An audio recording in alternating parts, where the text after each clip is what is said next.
I've developed over the Yeah. past, you Yeah. know, 12 to 15 years Yeah. to impact the people's lives here in Estonia Mhm. and to be an influence and really just to be a friend. And what Yeah. I've realized mostly is just about relationships, relationships, relationships, relationships. The connection. And I found that that's what I love the most. Yeah. That's what brings me to life. Yeah. Sitting across from someone Yeah. and getting to know their story, Yeah. getting to hear their ups and their downs, their pain points, Mhm. and then hopefully to provide them with something. Mhm. And it could just be friendship, but maybe it's a skill set Yeah. that can turn their life around. Yeah. Because in my deepest and darkest moments, those are the things that I need.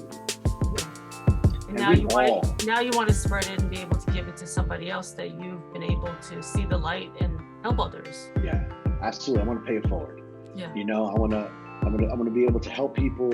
And thankfully, when you have this kind of open-handed approach Mhm. and you start to approach things from a different perspective, Mhm. doors open that Yeah. I never thought would have opened Yeah. because I'm paying attention to the stream that's happening already. Yeah. You know what I mean? Like there's something already going on that you just need to tap into. It's not Yeah, about like that forcing. energy flow when you're doing the right thing or doing the thing that you were like your purpose and that gives you light Yeah. and you're passionate about it. Like I feel like things will sync up more when you're in it. I'm now living in the most authentic way for myself, Yes. right? I've touched something that's real and true to me. Yeah. And because people can sense that, and this is something that I've heard more often than not, like, I really believe you Yeah. because I actually believe it. Yeah. You know, my faith, which is so important And to they me, can which I feel find your that passion of it and they're Yeah. like, wow, this is great. I want to support you in this like, venture that you're doing. Yeah. yeah, and I found it from multiple angles: the people that I'm helping and the people that want to help me. Yeah, that's Now there's a symbiosis. Finally getting back to me, my art. All I want to do is art. And the other thing is that I love stories. So like to me, art isn't everything. Your art is your voice, your speaking, your connection. You can feel everyone's energy. That's your art. It's the art of living to me. So art and hustle to me is the art of living and art of it and everything.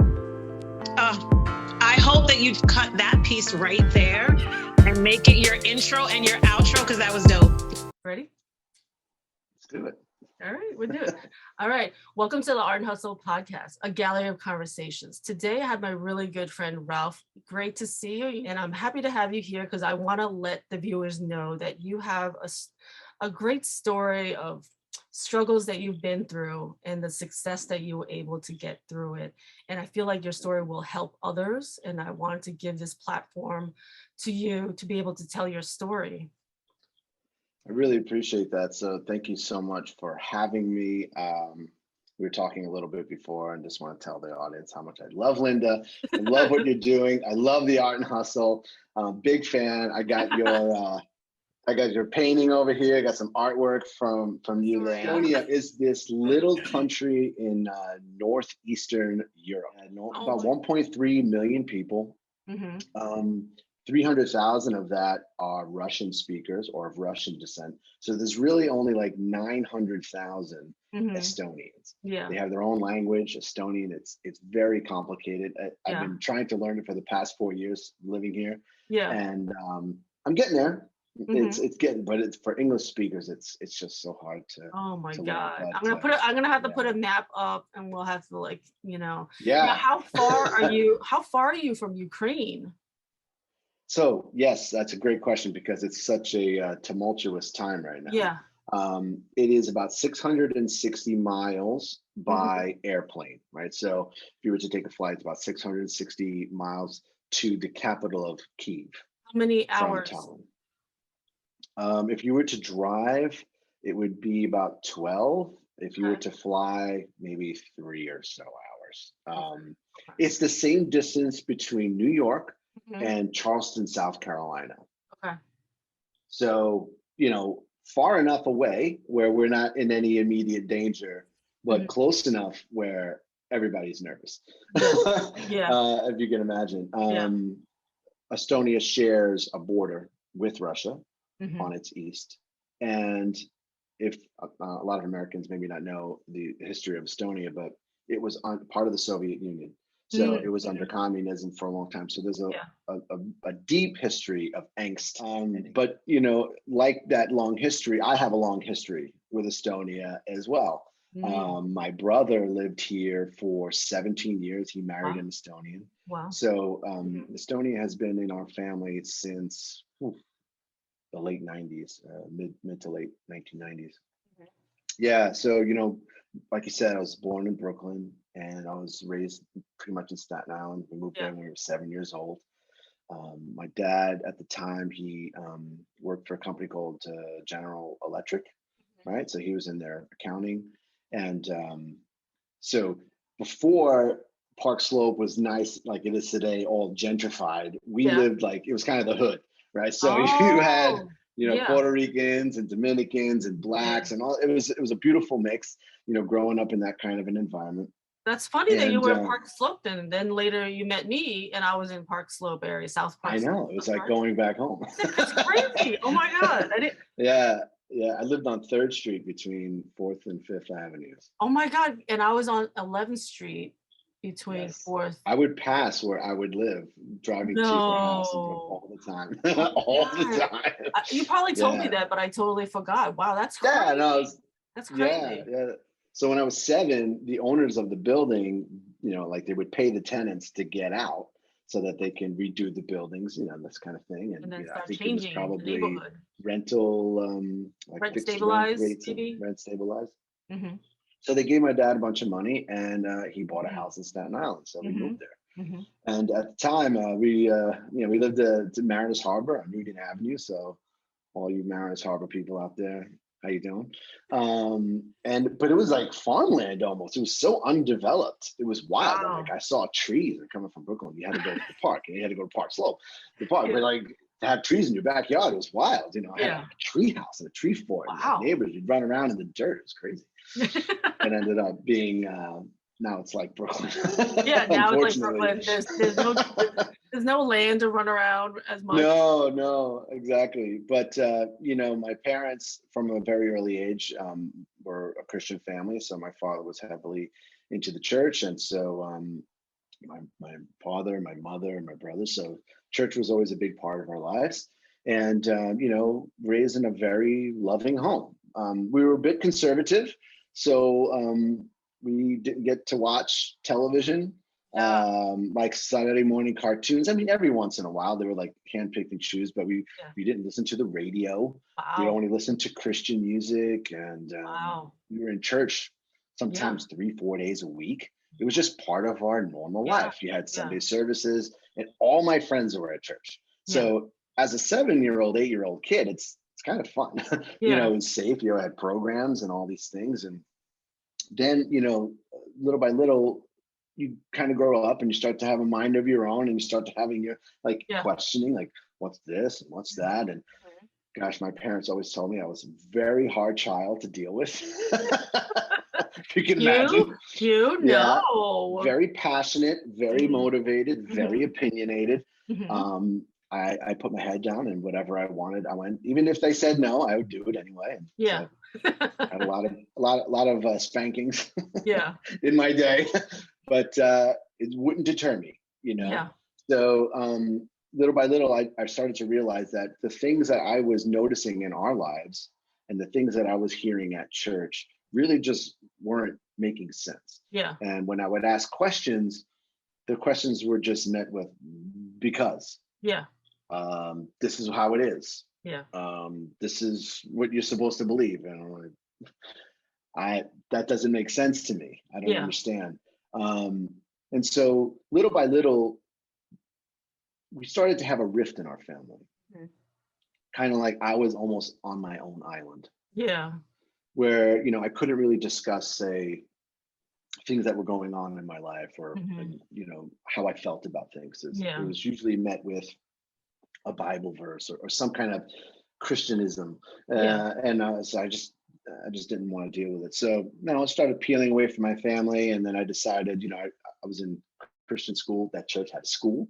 So I was Yeah. in the Christian school, and I was like, I don't want to be in this Christian school anymore, please. Yeah. So I ended up getting my parents Oh. to put me in IS 51. Yeah. That changed a lot of things That then, changed right? everything. It was the 6th grade, and I met my first kind of real group of friends. I had friends that were church people in my neighborhood, but this was the first time, like, that age, 6th grade, you start to really test things. You start to try things. You start to push the boundaries, Yeah. And that's when I first got introduced to like music. Yeah. Wow. Like Billy Billy Joel for the Joel. first time. Yeah. When I heard Only the Good Die Young, I'm like, you're like, what? Is that what me? Is that? Yeah. The piano, man, and like I just sucked it all in. Yeah. Basically, I'd wake up in the morning, I'd leave the house, and I wouldn't come back till late at night. Yeah. This was like this cycle. But what ended up happening is, those friends, they're also exploring, trying things, and they didn't have the same upbringing that I did, where their parents were very much into their lives, let's say. Yeah. There was a term in New York public schools, like a latchkey kid, right? So you get home from school and you didn't have any parental guidance for like multiple hours. So your parents got home. Which is totally not how it is today. No, we were left to our own devices. So like, what did we do? We started smoking cigarettes, having a drink every now and then. Somebody would introduce, a drug like pot or something like that. And, little by little, those influences, because I was separating myself from my family and those values that I was brought up in, some call it in the Christian world like a slippery slope, right? Where it's like I started being a part of the non-Christian things, and the secular life. That's like the secular life, right? And I found that it was fun. I was having a good time, I had great friends. I was trying all these things, and I thought they were great friends. We had a fun time. Yeah. But little by little, I found myself getting kind of addicted to these things, where like I wanted to do it all the time. And thankfully, I had 2 influences in those years that kind of set me straight, at least for a little bit. Yeah. My dad said, if you don't graduate from high school, don't come home. Yeah. So I was like, okay, that's okay. good. Yeah. No problem, Dad.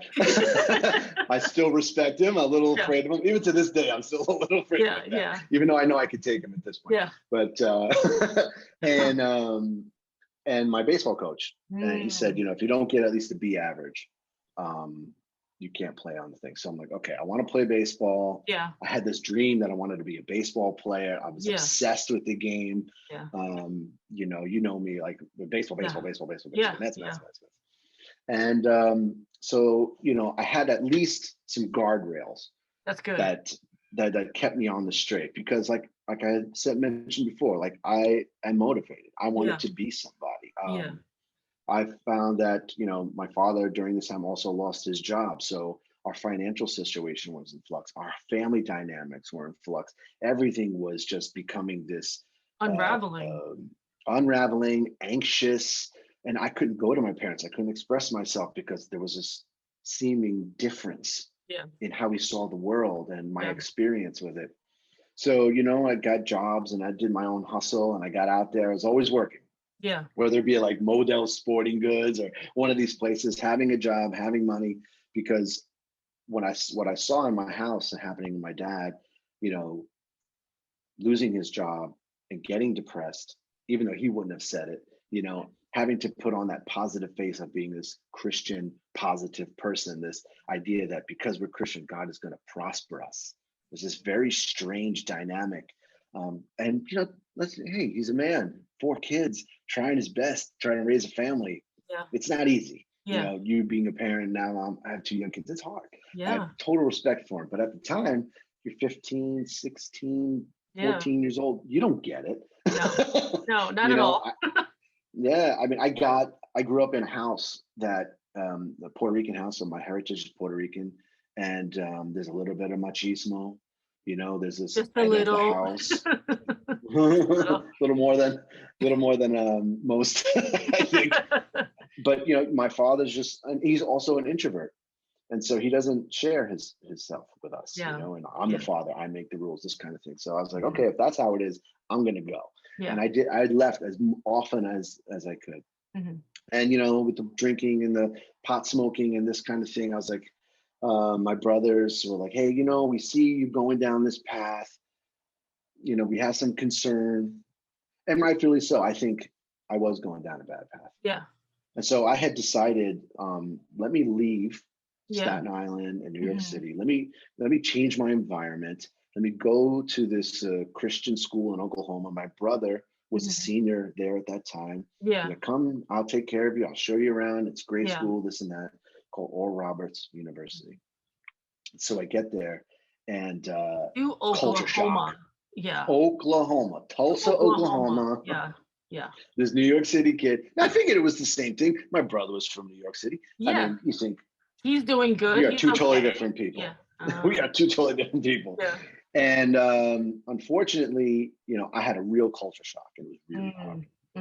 Then I come to find out my college roommate is the campus drug dealer. And I'm So sitting just there followed at you a down there. Christian school, and I'm bagging weed Yeah. and helping this kid, you know. Yeah. And I was like, I could do this back at home. This is not Why good. am I here? No. No, not at all. Now, yeah, exactly, right? It's so ridiculous. And so I said to myself, I was so homesick, and, you know, I could do this at home. Let me just go back home and I'll refigure this out. I don't have to spend all this money, get in debt, be here. Let me just get out of here. Yeah. My parents were very weary about it. Came back home. My parents picked me up at the airport.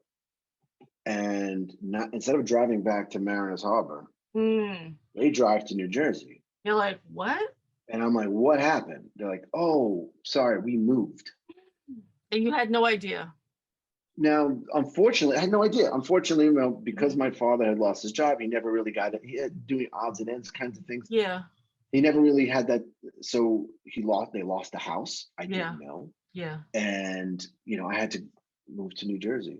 He got a better job in New Jersey, and then things started to get better for them while there. But here I am alone on an island, uncomfortable in so many ways. My head is spinning. I'm not healthy in any kind of way, because I'm like, well, what do I got to do? Yeah. So I got a job. I started making money. I started doing things, you know, getting that hustle on, right? Yeah. I was vegan at the time. Yeah. Always got to get the hustle on. So I got to get money because I got to get out of here. And I got like a pizza delivery job. I was making like $600 a week. Wow. I was like, oh, this is doing pretty good. Yeah. That's great. Yeah. I know. It was awesome. I thought life was great. I got a girlfriend. She was beautiful. Yeah. Things were going fantastic. You know, I was traveling back to Staten Island. I was being with my friends. I joined Union County College. I was like, oh, this is awesome. And started partying again. Started using the money and the flex to try to like live a certain lifestyle. And I found a few drugs that I was really into. A few. Cocaine and ecstasy. Oh yeah, well, mostly it was two, but cocaine and ecstasy. So ecstasy like was just coming out at this time, I think. MDMA and cocaine. Were you doing both of them at the same time? Well, I was just partying, you know. So, you know, I really wasn't a huge fan of drinking, because drinking kind of slowed you down. I wasn't a huge fan of pot, because it was like, you know, kind of that kind of thing. But with cocaine, it's like, boom, let's go. You wanted the high. I love that intensity of it, that rush that you get. And I had a girlfriend at the time, and I thought we were going to get married. Yeah, we were dating for about 4 years, and it was a really bad breakup. Found out she was, you know, cheating and stuff. Yeah, it broke my heart. Yeah, and I just dove headfirst. I said, okay, I don't have anybody at home I can trust. Obviously, I can't trust this. You know, women. I was in pain. Yeah, couldn't really talk to anybody about it, so I just dove headfirst into partying and doing everything that I could to numb the pain. Yeah. Constant pain. I didn't have a family life. Now my relationship is broken. What do I do? Yeah. So, you know, from about 18 years old to 28 years old was just a blur of partying. Every kind of drug imaginable. Yeah. And we knew each other in that time frame. We met, you know, in New York City, Brooklyn, New York right? City. Yeah. Yeah. And we had some good times, right? And We did. We were young and we were hanging out, partying, drinking, going to bars. All the time, just Yep. living the regular lifestyle. Yeah. But, I had a lot of brokenness inside. Yeah. And I had a lot of undealt with pain and anger from not having a relationship with parents. Yeah. Having this. Yeah. I think all of us at that point are trying to find ourselves, and we're just numbing the pain. Yeah. Yeah. Thinking that we're doing okay. Yeah. Thinking right? that we're okay. We're just having fun. We've met new people. We're good. Yeah. We're fine. But really, we're just numbing the pain. Like, you're just trying not to think about all the things. Exactly. And unfortunately for me, having that kind of passionate, intense kind of personality, I just tried to do as much as I possibly could. Yeah. And I got really super addicted to drugs, specifically cocaine. I mean, towards the end, those last 3 or 4 years, it was really rough. I mean, we were talking prior to the recording, and it's just like, just my life is deteriorating in front of me. Yeah. I had gotten at this point a really good job at B&G Foods. I was so active in getting promotions, and again, this dual side of my personality. Yeah. Yeah. Hustling all the time, persistent, driven, wanting the most out of life, but yet sabotaging myself. Yeah, at the same self-sabotaging. time. I mean, that's a huge thing. It's self-sabotaging. Yeah. People don't realize most of the time you're self-sabotaging yourself. Yeah.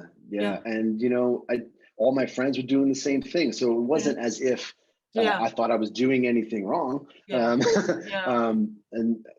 I wasn't able to really share what was going on inside. Yeah. I didn't have that connection to my friends where I could go like, I'm really struggling with X.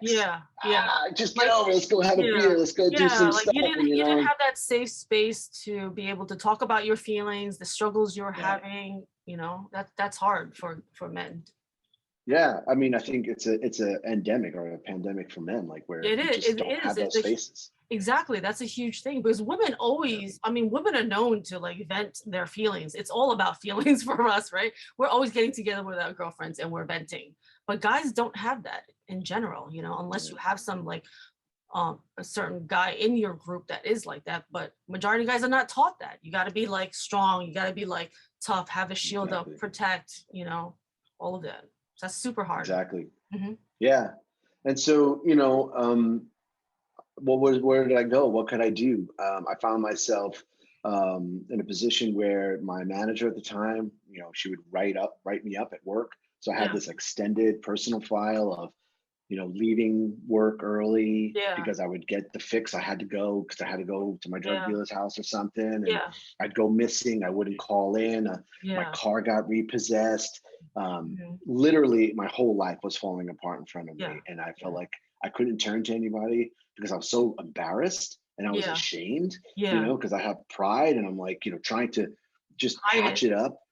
Trying to patch it up. Like, no, if I just rob Peter to pay Paul, if I just use this credit card to it'll be okay. Like, I just need that next win. And not trying to admit that I was becoming like a junkie in some ways, because I had this veneer of somebody who looks somewhat successful, but when I look back at pictures of that time, like physically I was falling apart. Like you mentally don't see it, I was but like falling you can apart. see it now out of it. Like it's Yeah. And what was I going to do? And so I remember 2002 Christmas was a real low point in my life. And it just so happened that my brother Miguel, who lived in Estonia at the time, he had his third kid. It was Christmas. He couldn't afford to come back to visit. And so I said, let me come to you. Is that okay? Yeah. And he's like, yeah, come on out. He said, beer's cheaper than water, so you'll love it. I was like, hi-yo, let's get it going. Like, I'll just continue the party in Estonia. And so I go there, and it was similar. Like, he was right. Beer was cheaper than water. So I had bought a bunch of beer. It was in the fridge. I was drinking all the time.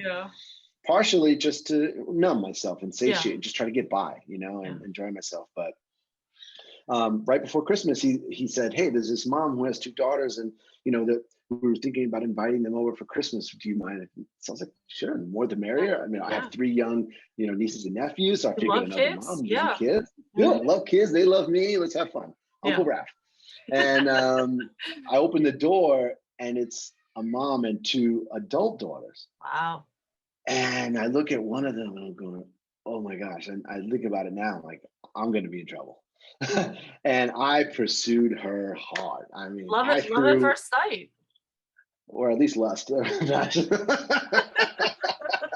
And that I was works just too. like, I was just totally into her, and she stiff on me. She gave me the Heisman at every time. Yeah. She was like this good Christian girl, church going person. You know, my Yeah. brother was there for like kind of church reasons, like church Yeah. planting, missionary. Mm-hmm. He was up in their circle, and she was like, nope, nope, nope. Nope. She's like, you're handsome, Yeah. but you're no. Yeah. And my brother was actually warning her against me, like, don't get involved with him. He's bad Really? news. Really? Yeah. Your brother But warned her, he was right. Yeah. He was right. I was they call him like a player, a womanizer. I would use and abuse anybody. Yeah. To feel better. Because that's just to feel better. Like, to feel I didn't better, want. You were depressed and numbing. Yeah. Yeah. Depressed. You know, there's this desire for all people to like to know and to be known.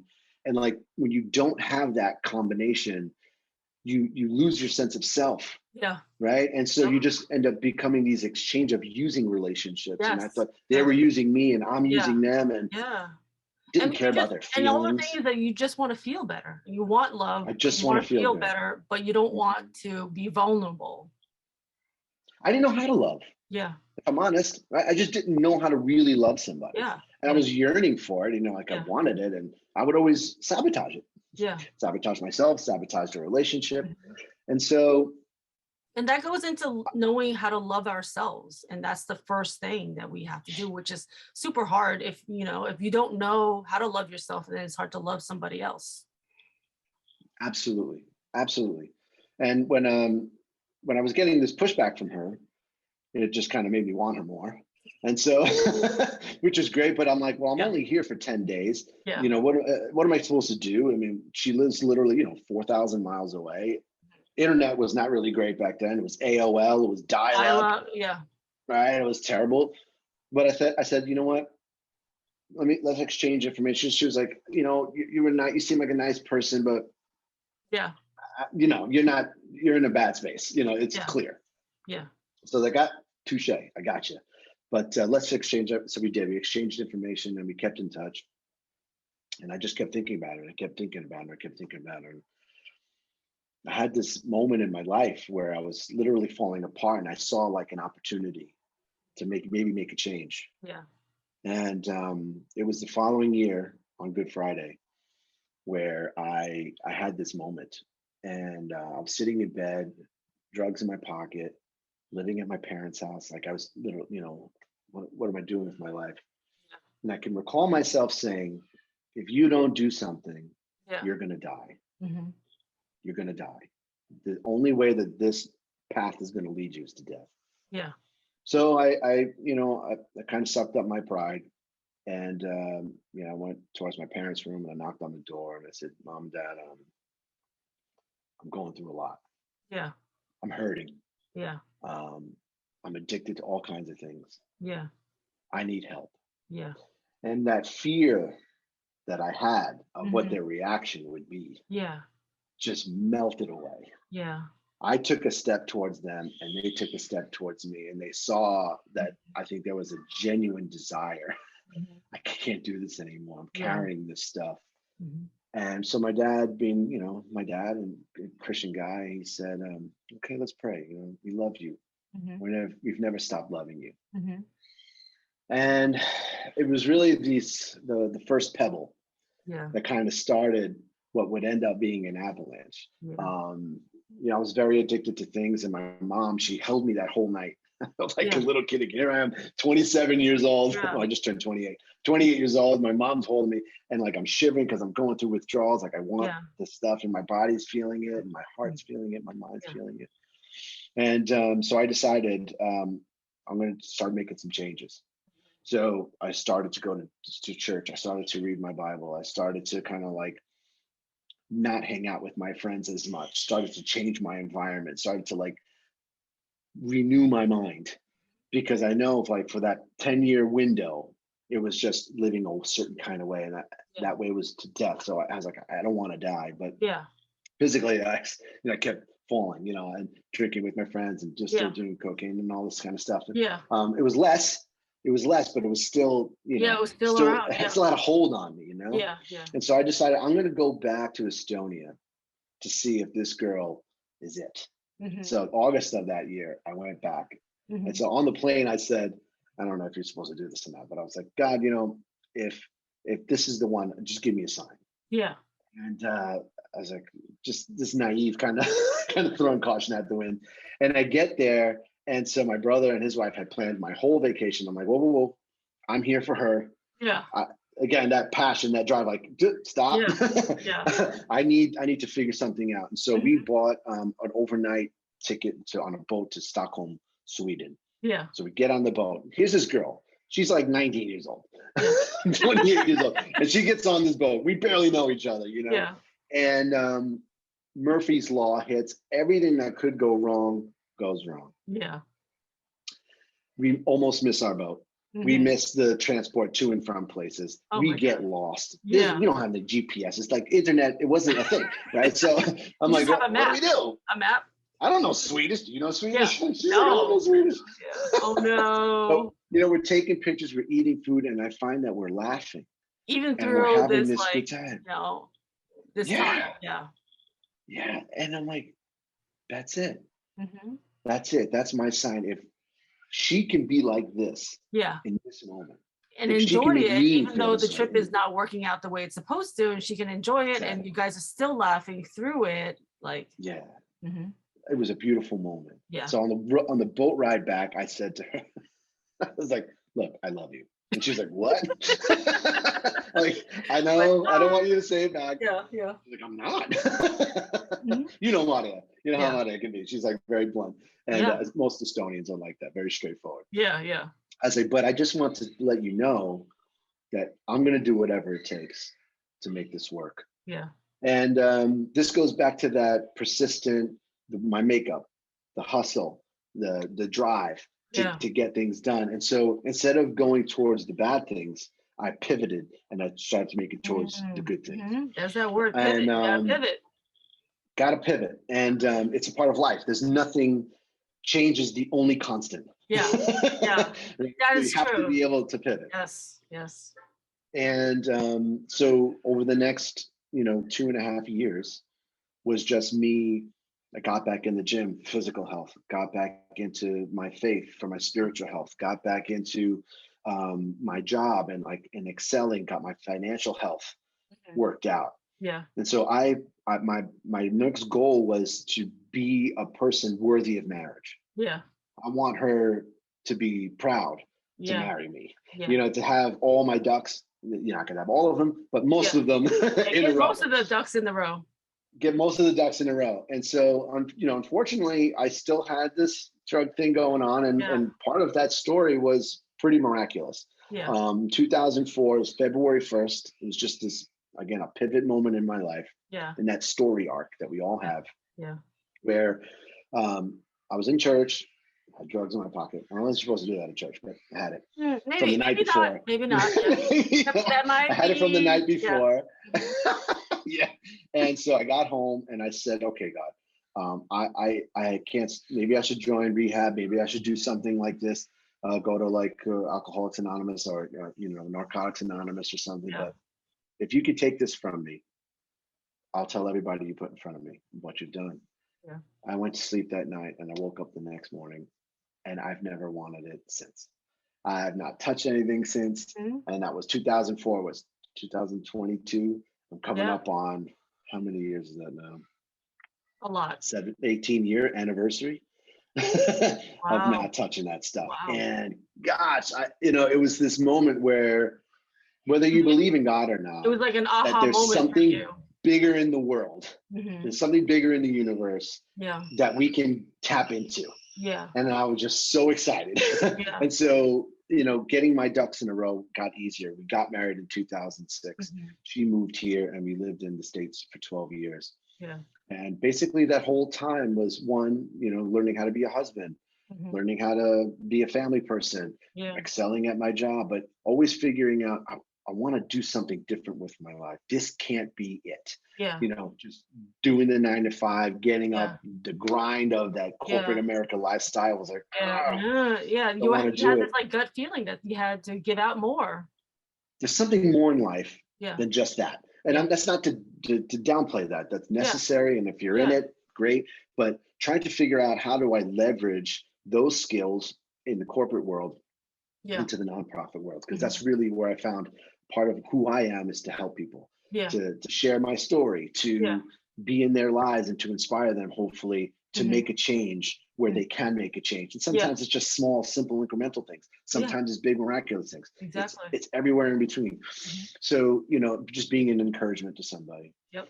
And so in 2018, I started a nonprofit foundation called the Raf Zayas Foundation, which was the intent is to raise money to do leadership development here in Estonia.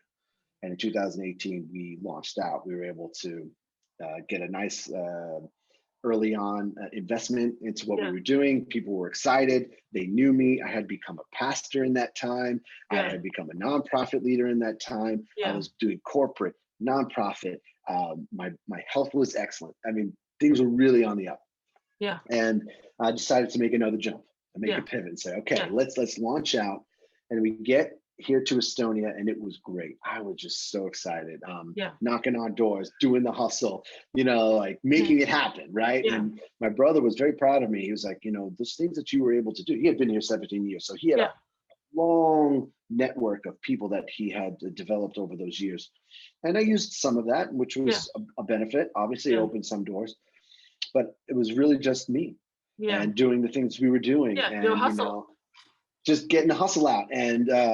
And we've seen a lot of fruit. And then COVID happened. And it was like everything screeched to a halt. The world wasn't just here in Estonia, but it was really unfortunate, because a lot of the momentum that we had, momentum, it just stopped, you know. And a lot of the things that we do is face to face. It's not as easy to pivot handing out food online. You know, it's not easy to do certain things online. And plus I had a language barrier, and there's some other obstacles, but it's been what now, 2 years of COVID? And now we have this war in the Ukraine, and people are freaking out, rightfully so. But in that time frame, kind of losing momentum, having to pivot again. So we're going to launch a rebrand. You know, we're going to say, okay, what are the things I came here to do? I got it wrong. You know, that's sometimes in business and in life, you get it wrong. You take a risk, and it's just, you don't know who your customer really is, and you don't know what their actual needs are. And then you get on the ground, you realize, oh, maybe I need to make this adjustment. I need to make that adjustment. So that's what we've done. And so we're going to now pivot away from leadership development and, like, say, specific types of coaching, into helping people directly with food distribution, teaching kids English as a second language. We're going to use some of that business skills with English as a second language. So there's a really good market for that. And public speaking. So I'm very involved here in the church community. It's very small, but coaching people to do public speaking, preaching myself, and using all the skills that I've developed over the past, you know, 12 to 15 years to impact the people's lives here in Estonia, and to be an influence, and really just to be a friend. And what I've realized mostly, it's just about relationships, relationships. The connection. And I found that that's what I love the most. That's what brings me to life. Sitting across from someone and getting to know their story. Getting to hear their ups and their downs, their pain points, and then hopefully to provide them with something. And it could just be friendship, but maybe it's a skill set that can turn their life around. Because in my deepest and darkest moments, those are the things that I needed. And now you want to spread it and be able to give it to somebody else that you've been able to see the light and help others. Absolutely. I want to pay it forward. You know, I want to be able to help people. And thankfully, when you have this kind of open-handed approach, and you start to approach things from a different perspective, doors open that I never thought would have opened, because I'm paying attention to the stream that's happening already. Yeah, You know what I mean? Like there's something already going on that you just need to tap into. It's not about like that forcing.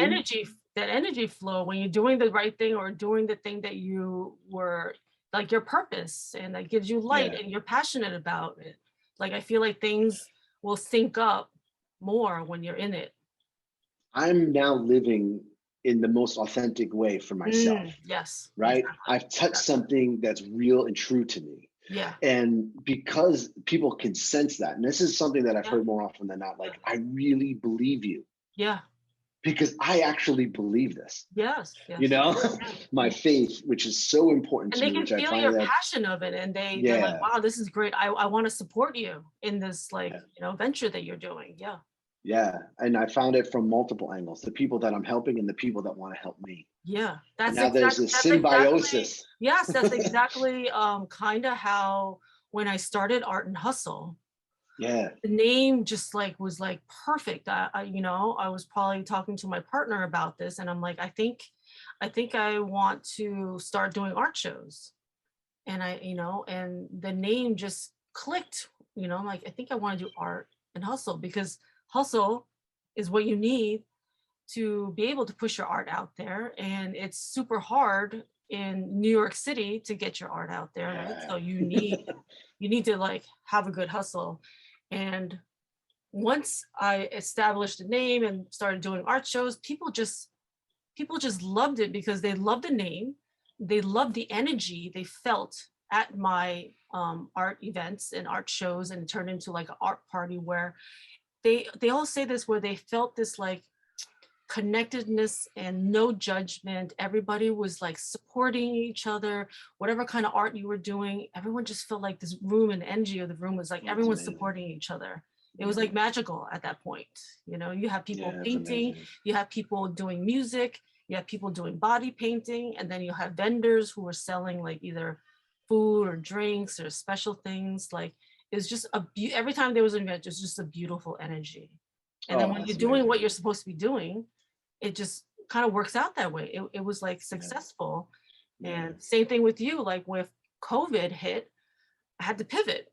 I'm like, all right, I can't do art shows.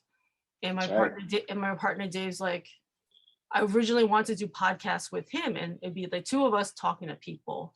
And he's like, no, this is your baby. Like you should Oh, be the wow. one talking to people because Wow. obviously maybe my passion for these things, my connection with people, he's like, you should be the one talking to them. And I was like, I'm not comfortable doing podcasts.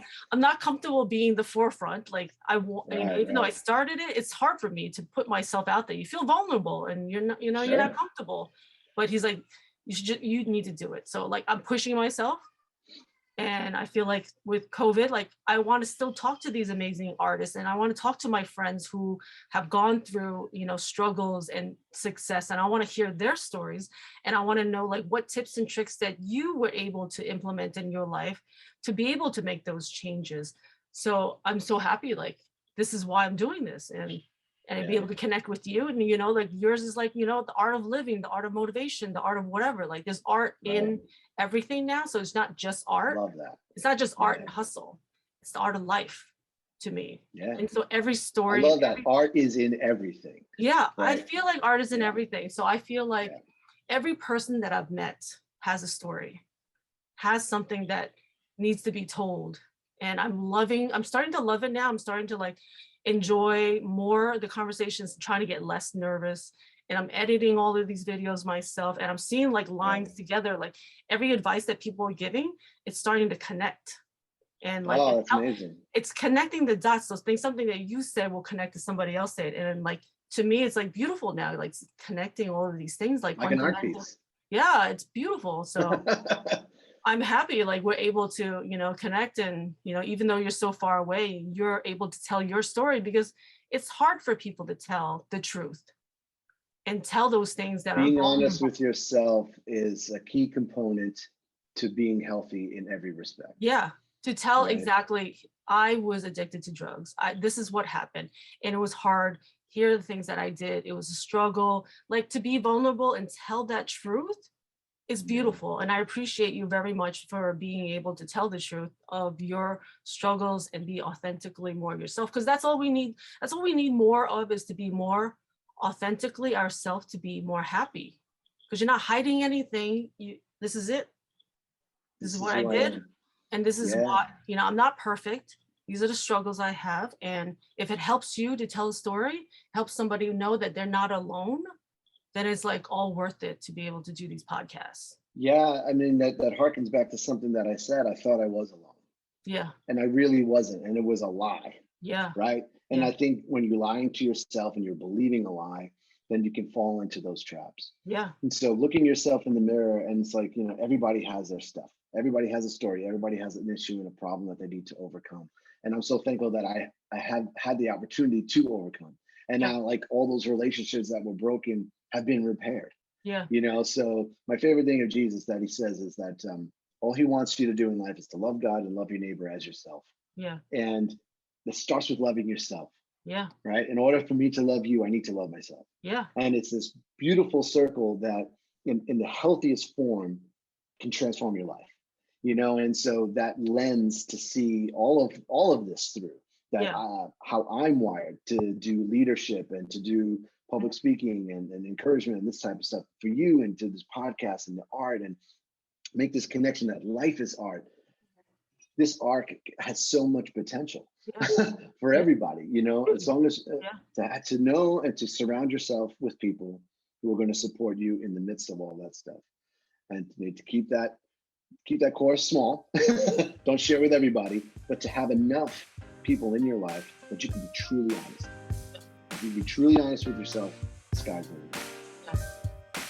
I am so happy. I appreciate you so much for being able to be here today with me and to tell your story. And I love it. Thank you so much. And if you're pivoting and want to tell another story of things that are happening in your life later on, we'll definitely do this again. I don't know where we're going to go, and I think there's going to be much more pivots, but I'm excited. Yeah. I'm encouraged, because everything that got me here is going to help me get there. Yeah.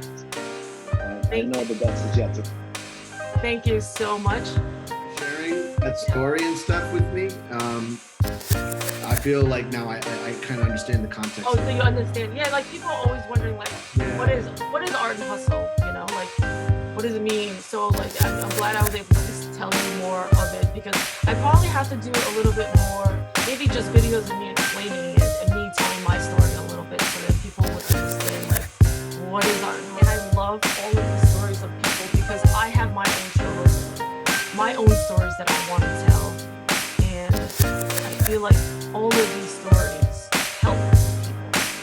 And ultimately, that's why I love doing my art shows too, because I'm helping people get their art out there and feeling good to be able to do what you love and showing it and be supported in the environment, whatever kind of art you do.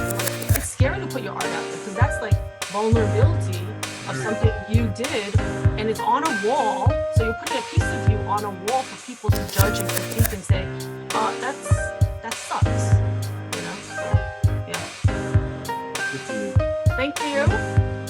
Thank you so much. Have a great day. Yeah, thank you. Bye.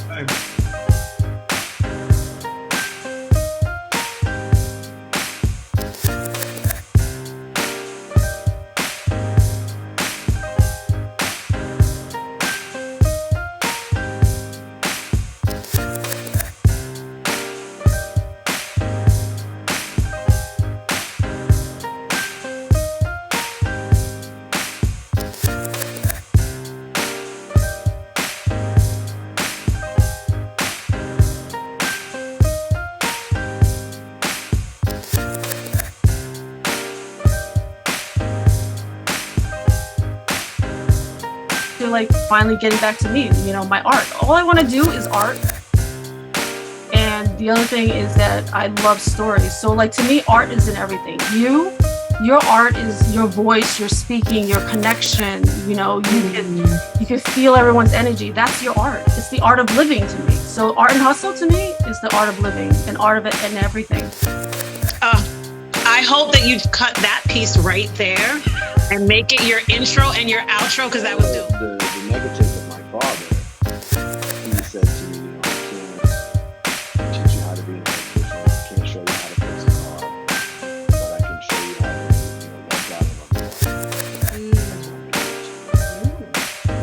have an example of a guy. Now, he was too extreme in my view. He had no. Oh. He was home all the time. He had no. So I'm like, that's all. That's not. But he was committed to us. Yeah. Now, that was his decision. He's like, I don't need to be outside. Yeah. This is not us. And so when I look at it now, like when I go home all the time, I think that's just something that I saw So that had a benefit. yeah, so you saw that and you're like, oh, okay, this is what I'm supposed to do. I'm supposed to dedicate This is what to I'm my supposed to do. I stay home. Yeah, I don't need to go out. Right? As long as but as long as you make sure you have some friends. Totally. Right. You know, like I can't not have friends. Like Maria, she's an introvert. She can be home all the time. I can't. Like, she sees it. I'm getting antsy. She's like, get out. So, Yeah. Well, that's good that she supports that. She knows that. She's like, listen, go. Yeah, she knows that about me.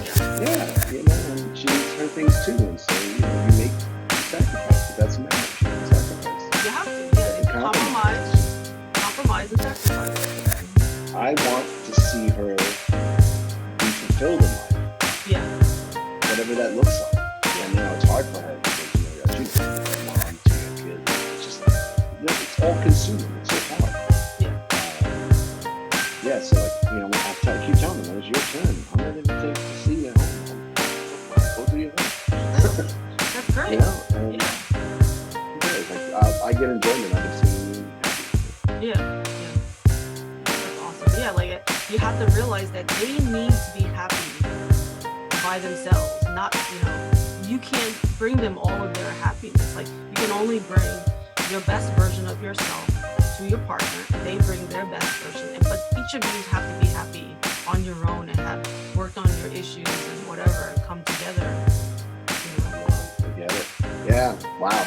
Well, I read, I listened to another thing as well about that, where people have done tests on victims, and like I guess during trauma, your body excretes certain enzymes.